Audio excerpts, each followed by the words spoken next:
Welcome to my new video. आज की इस लेक्चर में हम लोग डिस्कस करेंगे EMS इलेक्ट्रोमैग्नेटिक स्पेक्ट्रम। ये बेसिकली क्या है, जो आपका EMR है, जो इलेक्ट्रोमैग्नेटिक रेडिएशन है, वो एक कंबाइंड फॉर्म है सारी रेडिएशंस का। बट जब उसको क्लासीफाई करते हैं या उसको स्ट्रक्चर करते हैं according to the wavelength and frequency, then what we got the EMS electromagnetic spectrum. इसमें हमें डिफरेंट बैंड्स मिलते हैं जिनकी अलग अलग फ्रीक्वेंसी है, अलग अलग वेवलेंथ है। यानी किसके बेस पे हमने इसको अलग किया है? On the basis of frequency and wavelength. इसमें हम एग्जांपल ले सकते हैं, जैसे कि जो रेनबो जब बनता है आफ्टर द रेनफॉल, वो भी एक तरह का स्पेक्ट्रम है कि वो सारे कलर अलग अलग बैंड में दिख रहे हैं हमें, ठीक है। या प्रिज्म में जब लाइट जाती है, सनलाइट या वाइट लाइट, तो वो अलग अलग कलर में डिवाइड हो जाती है।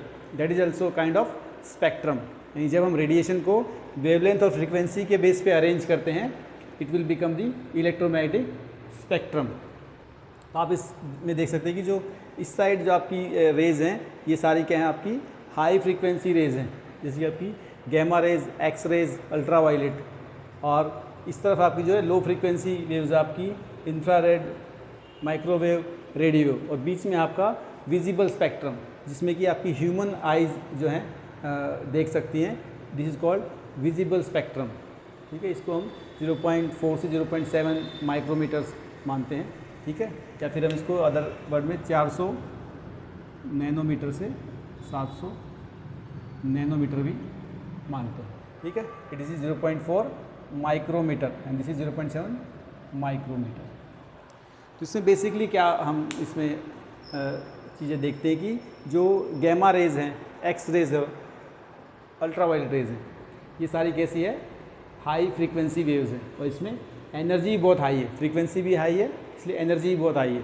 लेकिन इसकी वेवलेंथ कम है। जैसा मैंने आप बताया कि फ्रीक्वेंसी और वेवलेंथ का इन्वर्सली प्रोपोर्शनल रिलेशनशिप है, लेकिन फ्रीक्वेंसी आपकी ज़्यादा है तो वेवलेंथ शॉर्ट है या कम है। यानी कि इन सारी जो रेडिएशन है, इनकी फ्रीक्वेंसी बहुत हाई है, जिससे इनमें एनर्जी बहुत हाई है।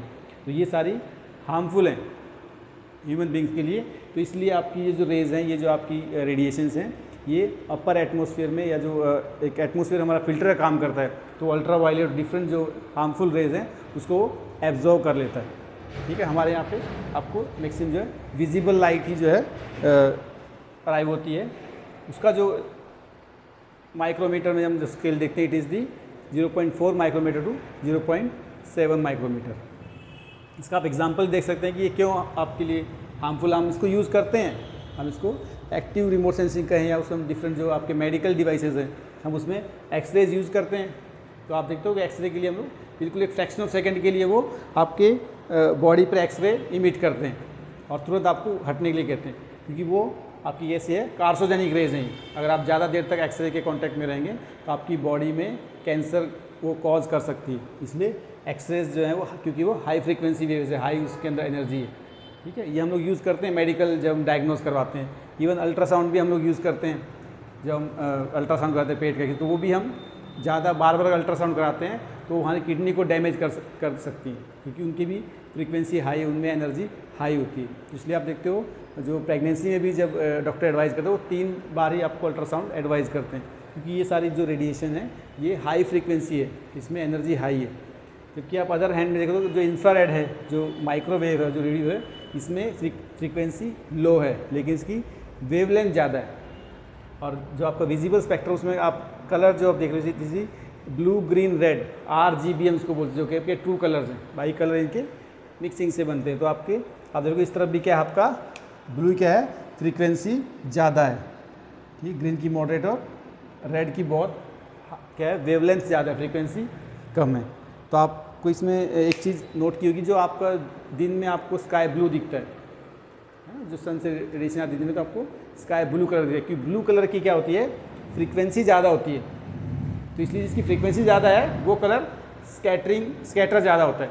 तो because of the scattering process, जो ब्लू कलर है वो ज़्यादा स्कैटर हो रहा है दिन के टाइम में, इसलिए आपको ब्लू दिखता है स्काई। बट आप देखते हो कि जो जब सनसेट और सनराइज होता है, तो उसका आपको स्काई रेडिश दिखता है। क्यों? क्योंकि रेड की जो है वेवलेंथ ज़्यादा है। इट मीन्स ये दूर तक ट्रैवल करता है, दूर तक प्रोपोगेट करता है। तो हमारी आइज़ को रेड कलर विजिबल होता है या ऑरेंज कलर विजिबल होता है इन दी मॉर्निंग टाइम और दी इवनिंग टाइम, क्योंकि उस टाइम सन हमसे मतलब कि एंगल पे तो उसकी जो दूरी बढ़ जाती है, तो दूर तक ट्रैवल कौन करता है? रेड। लेकिन आप देखो सिग्नल में भी रेड हम लोग सिग्नल यूज़ करते हैं डेंजर के लिए, ताकि वो दूर से विजिबल हो जाए, कि जिसकी वेवलेंथ ज़्यादा है वो सिग्नल दूर तक जाता है, वो कलर जो है दूर तक विजिबल होता है। ठीक है, तो ये इसकी फ्रीक्वेंसी और वेवलेंथ की प्रॉपर्टीज के कारण हम लोग डिफरेंट जो चीज़ें देखते हैं, फिनोमिना जो देखते हैं एटमॉस्फेयर में, तो वो यहाँ पे क्या क्या काम कर रहा है? फ्रीक्वेंसी और वेवलेंथ ही। जिसकी फ्रीक्वेंसी ज़्यादा है वो कलर स्कैटर ज़्यादा होता है, उसमें स्कैटरिंग प्रोसेस काम करता है, और जिसकी वेवलेंथ ज़्यादा है वो दूर तक ट्रैवल करता है। ठीक है, इसलिए जो रेड है वो आपको देखना दूर तक वो आपको जल्दी विजिबल होता है। ठीक है, तो ये आपके विजिबल स्पेक्ट्रम का पार्ट है। डिफरेंट जो कलर्स है जो हम ह्यूमन आइज हम देख पाते हैं हमारी, ये कुछ ऐसे बैंड है जिसमें कि इंफ्रारेड बैंड है, जो जैसे चमगादड़ या कोई उल्लू है, इनको क्या पता, इनको रात को जिनको दिखता है जिन प्राणियों को, वो इंफ्रारेड में देख पाते हैं मे बी, इसलिए उनको रात को दिखता है। ऐसे कुछ जो भी प्राणी हैं, जैसे कि आप देखते हो कि डिस्कवरी में रात को कई बार शूटिंग करते हैं जंगलों में, तो वो एनिमल्स को ऐसे कैप्चर करते हैं, उनकी जो रेडिश इमेज आती है। तो कौन से कैमराज होते हैं? वो इंफ्रारेड कैमराज होते हैं, यानी कि जो थर्मल इमिशन पे काम करते हैं, जो बॉडी की जो हीट है उसको वो कैप्चर करते हैं। ठीक है, माइक्रोवेव्स हम यूज़ करते हैं, आपने माइक्रोवेव ओवन देखा, उसकी भी हम थर्मल प्रॉपर्टी यूज़ करते हैं खाने को गर्म करने के लिए, इस तरह की चीज़ें हम यूज़ करते हैं। देन रेडियो वेव्स है, ये हम यूज़ करते हैं कम्युनिकेशन के लिए। ठीक है, आपने रेडियो सुनते होंगे आप, क्योंकि जो रेडियो की वेव है वो ट्रैवल करती दूर तक, और जो आपका आइनोस्फीयर है वहाँ से वो रिफ्लेक्ट बैक होती है, तो हम रेडियो वेव्स को कम्युनिकेशन में यूज़ करते हैं। और रडार के अंदर हम लोग यूज़ करते हैं इसका जो एक्टिव रिमोट सेंसिंग के अंदर। ठीक है, तो डिफरेंट हम लोग जो रेडिएशन है उसको अलग अलग एप्लीकेशंस में यूज़ करते हैं। तो ये सारा ही जो फिनोमिना है वो किस पे काम कर रहा है? फ्रीक्वेंसी और वेवलेंथ, और एनर्जी भी उसका पार्ट है कि ये दोनों क्या है? डायरेक्टली प्रोपोर्शनल है। अगर फ्रीक्वेंसी बढ़ेगी तो एनर्जी भी बढ़ती है, लेकिन फ्रीक्वेंसी बढ़ेगी तो वेवलेंथ घटती, शॉर्ट होती है। यानी आपकी फ्रीक्वेंसी अगर कम है तो वेवलेंथ लॉन्ग होगी। ठीक है, तो ये सारा आपका स्पेक्ट्रम का बेसिक्स है। तो ये आपको क्लाइमेटोलॉजी में भी ये पार्ट है, और इवन आपको रिमोट सेंसिंग में भी ये बेसिक रेडिएशन के जो आपके प्रॉपर्टीज़ हैं ये आपको पता होनी चाहिए। ठीक है, आई होप आपको समझ में आ गया। कोई भी आपका डाउट है तो आप कमेंट बॉक्स में क्वेश्चन पूछ सकते हो। Thank you.